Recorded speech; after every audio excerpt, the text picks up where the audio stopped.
using neuroscience when you are coaching, I think it's very imperative because it gives them a broader perspective as to why we do what we do and why they do what they do. And as a coach, you can use neural perspectives even in relationships, even as a business coach. You know, you can explain from the workforce. You can explain from a relationship coach, any type of coach, whatever perspective you're coming from as a coach.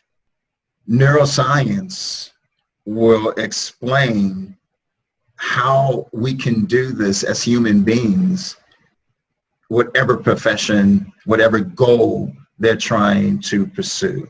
We can upregulate the activity, the thoughts, the emotions are downregulated. But we got to be conscious of it if we want to be able to manipulate, those different levels.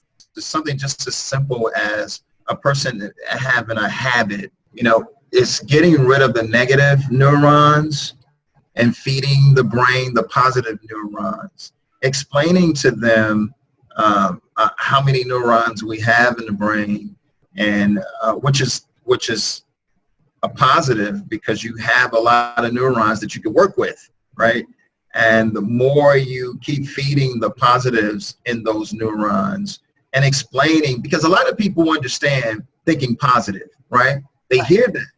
But when you really explain to them what thinking positive really, what's going on in the brain when you think a positive message, right?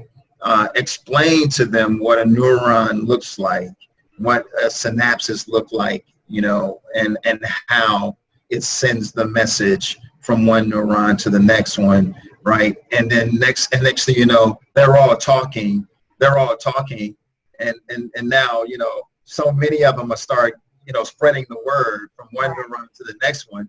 You start thinking positive, So next thing you know, you realize all those little negatives start dying out because there's so many more positives that's overtaking the negative neurons.